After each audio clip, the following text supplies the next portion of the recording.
Hello, this is Tom again with Are You on the Spectrum? And I'm doing a part two here with the article Diagnosing Autism Spectrum Disorders in Older Adults. um, this, like I say, all right, let me get back to where I'm supposed to be. Okay, this section is going to be talking about the prevalence, so you can get an idea. This is also a study that was done in the UK, so this is not United States, but the prevalence there.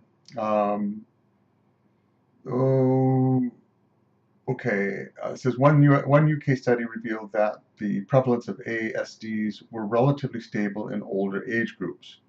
1.1% of the 14 to 44-year-olds, 0.9 of the 45 to 75, 0.8 of the 75 and older. So 1% of the population, or 1 in 100, can be on the spectrum. I find that's a lot. I mean, you know, you hear all this talk about, oh, this increase in autism. Well, okay, I don't know enough to know if, you hear about it. But is that more severe cases we're hearing about, or is that just in general? I'm not sure. I haven't read anything on that. But I asked that question with a 1 in 100 in the UK, and they're going 75 years old and above. Still, 0.8%, I call that pretty much 1%, Um, so, I guess what I do is I put that in my keep searching category. That we were finding out, because of when Asperger's and the autistic, until autism just in general was even recognized by the practicing psychologists and professionals. Um, they weren't looking for it. They didn't. If you don't know if you're not looking for something, you're not going to find it. And who knows?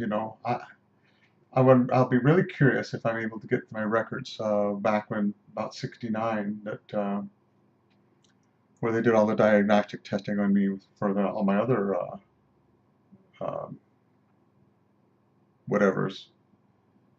I don't know. I'll mention them. If you didn't see the other video, it was uh, ADHD, dyslexia, cross dominance, minimal brain damage. So those are my four.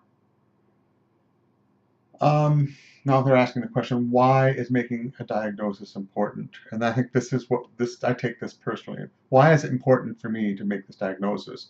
This autism spectrum disorders can be easily missed in older adults, particularly in those presented with comorbid psychiatric disorders, which can potentially result in iatrogenic damage. Particular problems may arise in identifying Asperger's syndrome, sometimes referred to as high-functioning autism, which can be misdiagnosed as depression, personality disorders, or psychotic illness. Well, the number of times I have been, diagnosed with depression, especially after the whole antidepressant pills came on the market. I mean, it was like, I'm feeling a little, here's a pill, and it never, ever, ever, ever, ever, ever felt right. I went through counseling and things that were about family problems and blah, blah, blah, blah, blah. And it's like, ah, this doesn't, and what can you say?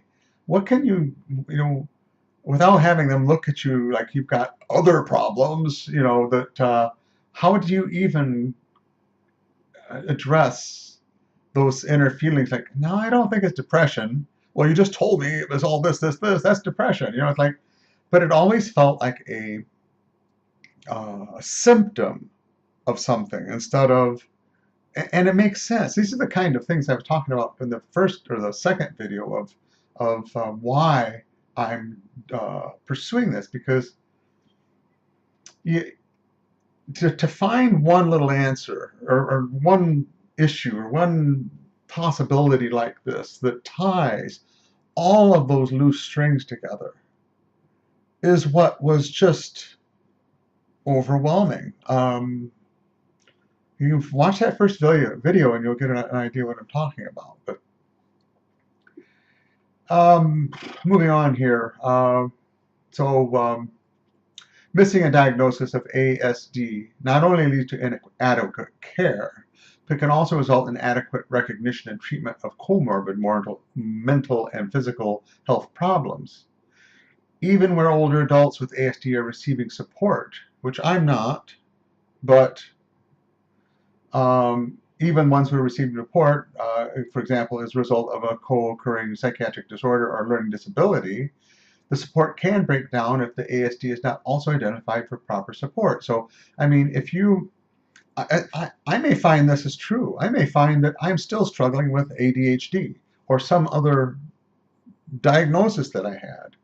And maybe there is an autistic component. I still, because of the communication and social issues that I can now especially recognize that I still deal with. You know, it's every time you compensate, it's almost like it's the first step to your reaction to people, and you do it so quickly that you don't really even acknowledge it anymore. But and this is a little bit of a sidetrack, but one thing that as a matter of fact, it was just recently. Now, is fatigue. Um, it's in a sense an invisible source of fatigue because you are ignoring or you are just it's at the subconscious level that you're doing your compensations and you don't we grew up thinking that was the normal thing to do. Everybody must be doing this, and maybe it's a denial thing, I don't know, but once I'm starting to feel that fatigue, and now that I'm starting to change my focus into a perspective of having autism, it's changing everything. It's a pretty uh, amazing thing to experience. It's a reshuffling of your cognitive. I mean, it may just be conscious. Maybe it's not something more internal, but you become aware of things that you weren't aware of before. Anyway, back to the article. I go on tangents. I hope that's not too distracting or meaningless. Um, Find my place here, and so many adults who receive their diagnosis later in life struggle to make sense of their earlier lives. Well, that's a fitting thing to come up and do next. Boy, that's what I was trying to say. And regret the opportunities and experiences they missed due to an undiagnosed ASD. Amen. Amen. And see, that is the kind of thing right there that tells me I'm right on the mark with this. And what I need to find out is whether or not that is a common experience with other people with other, with ADHD, let's say. Because struggle to make sense of their earlier lives and their current ones, I should add to that, because it's still going on. Anyway, little comments here and there. When should I suspect, let me see what the time is, 8 minutes in, 9 minutes in. When should I suspect a possible diagnosis of ASD? During a psychiatric interview, a possible impairment of one or more of the three core areas of an ASD may become apparent. I'll see box one. Now, if I can just go up here to box one real quick. I was looking at this, and let's just go ahead and go through this. Box one is consider the possibility of ASD when one or more of both A and B sections is present. There are three sections in A, and four in B, and then there's some subparts to A. Okay, persistent difficulty in social interaction. Now, if you were to ask me this 2 weeks ago, well, I guess would have depended on the day or something, but persistent difficulties in social interaction. I mean, I know that I have been my isolation, how I've been isolating myself, has increased year by year. I mean, I don't know how I can get more isolated. I say hello to the neighbors.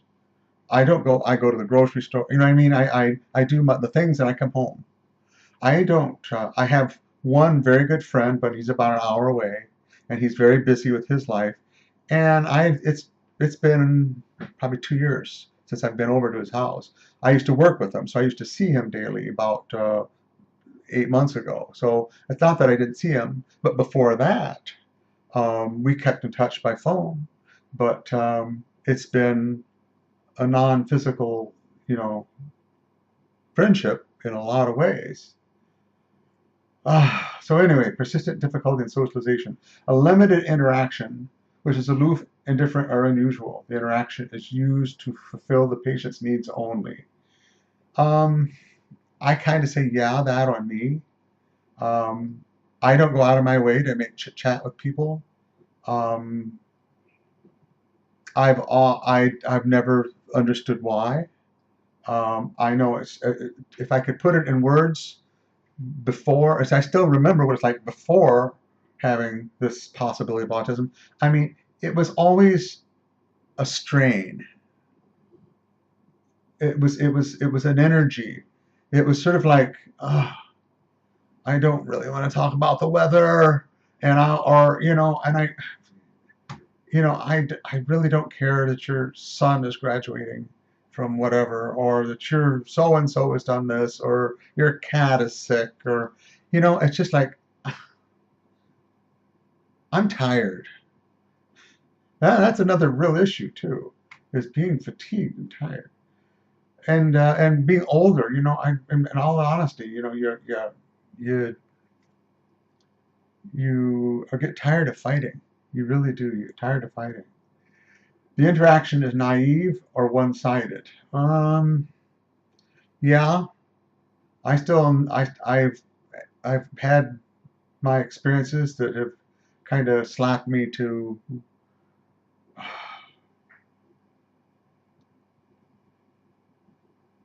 I talking with my friend who's on the spectrum. I know this came up as an issue about kind of going into social situations with that, hi everybody, how's everybody doing, kind of and of course you put the other face on if it's, hi everybody, how are you all doing, but that the internal is sort of unrestricted, because the best way I can explain to feel it is when I'm in a conversation with somebody, I want it to be meaningful. I want to have some substance there, and what do you? And everybody's got like this wall around them of how do I say in my perspective, it's irrelevant. It's of irrelevancy. It's like, and it's like this is that whole social exchange thing. But it even goes deeper. I find that even in relationships, that's one thing I just, if there's somebody if I'm going to be in a relationship with somebody, I want it to be, and this sounds, this is within reason, or at least it's within my reason, but that is a relationship that demands communication. And I mean, not just, yes, verbal, but I mean, you're in touch. This is a person you're spending your life with. This is a person that can help you grow and develop. And you can't do that if you sit there and you're talking about what's on the front page of the newspaper. You've got to be engaged in that person's life, I guess is what I'm trying to say. And that's what's relevant. That's what's interesting. And I'm not saying I would want to know. Yeah, true. I don't want to know everybody's, what it was like having their appendix out or whatever. I granted, I know there's a limitation to that too. And I'm not saying I'd want that kind of deep relationship with everybody I'd meet. But there's got to be some substance there, and not I don't know. It's confusing to me. Um, so anyway, um, naive or one-sided. Patients seem to have difficulty understanding unwritten social rules. Example, judging how close to stand to someone, or what's an appropriate topic of conversation. Well, topic of conversations, I've just kind of went over. It's like, seriously, I get tired of talking about the damn weather, you know? It's like, snow, yeah, snow. Tomorrow's, yeah, tomorrow's snow. Cold, yeah, it's cold. It's winter time. Well, I expected that, you know. Um, and I'm not saying it's against the person. It's just the concept of that, of talking about those things. Okay, the next category in A was persistent difficulty. Where am I? Wow, this is going long. Persistent difficulties in social communication, lack of responsiveness to others. I'm not sure. The way I'm taking that is maybe more of the upper level one, where you know lack of responsiveness. I mean, you know, it's someone says, "Hey, good morning." I mean, if I'm tired, how to explain that? Just the other day, there's a woman where I'm working who she's got this personality that she kind of is sarcastic all the time, and instead of saying instead of boring me with good morning, she'll say, "Wow, that mop looks like it's heavy," or you know, or something that's like, yeah, it's heavy. And I actually, this last time, I felt bad at her because she tried twice. I was like focused on something too. I was cleaning and stuff, and she said, you know, something, and I kind of heard it and kind of like, oh, okay, maybe it will go away. I'm sorry, but it's true. And then she said something else, and I'm like, oh, I really still don't feel like it. And then she left. You know, I'm hoping she thought I was so into my work that. So I don't know if that's what the lack of responsiveness is. Little or no change in behavior in response to different social situations. Um, no, I don't think. I'd have to think that one through, but that doesn't strike me as something that's little or no change in behaviors in response to different social situations. No, I don't. I'm not. I think that's flat affect, and I'm not flat affect. Limited social demonstration of empathy. Well, I may not just demonstrate it, but doesn't mean I don't feel it. That's an issue I was talking about with my friend um, who's on the spectrum. And it's one thing, and I've heard this a lot, you know, watching videos and stuff. I think there's a misunderstanding that because you aren't engaged, because it does take so much energy, and it's there's a side of it. It's like it's like an unlubricated surface pushing across another unlubricated surface. There's this, I mean, it's everything is this effort. Everything is just, you know, so you choose, you choose where you put that energy. So empathy is extremely draining. I was in a relationship once where the lady I was with, um, we, she was bringing work home with her. And there may have been something else. I never did figure it out. And that's one of the reasons we broke up was that, but I would literally spend hour, 2 hours, I'll just say an hour. I know because it was sometimes an evening. I might even say 3, 4 hours. That might be a stretch, but anyway, um, of just okay. Do you mean this? Do you mean this? Now let me give the feedback on that, and then and I get a response, and okay, and it was just this grueling, and I was exhausted, and it happened again and again and again and again, and I was to the point. It was like. You're killing me. You're bringing the stuff home. We're not resolving anything.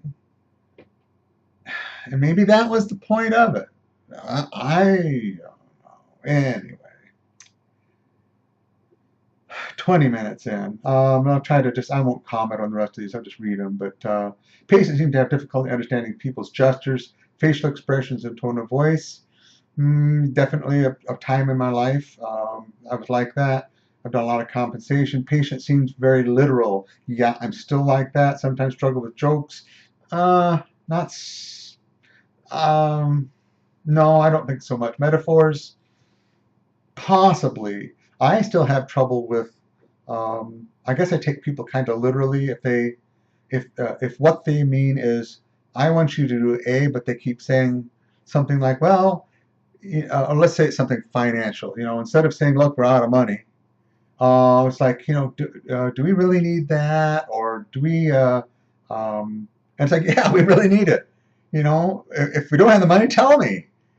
And I guess that's called very literal. Yeah. Um, Rigid and repetitive, this is still part of A. Rigid and repetitive behaviors, resistant to change, are restricted interests. Yeah, I think so.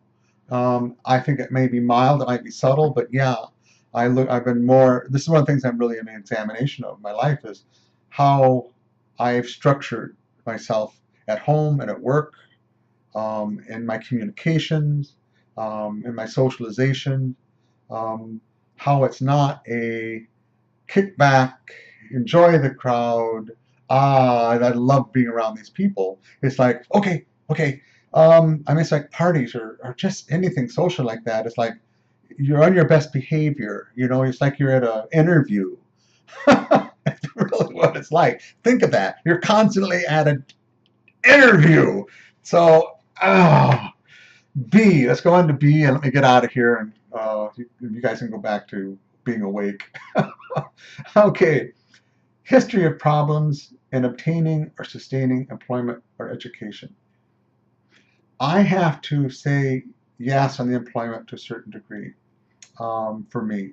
Um, I don't know if I should go into that in detail. I won't. Difficulty in initiating and sustaining social relationships. Well, hell yeah. I mean, I mean, there's a very good video I'm going to make a link to. Um, It's by a woman I know that's putting out videos. Her name is Carol Bird, and she has a YouTube channel called Mindful Divergence. And she herself is an Aspie, has Asperger's syndrome, and I'm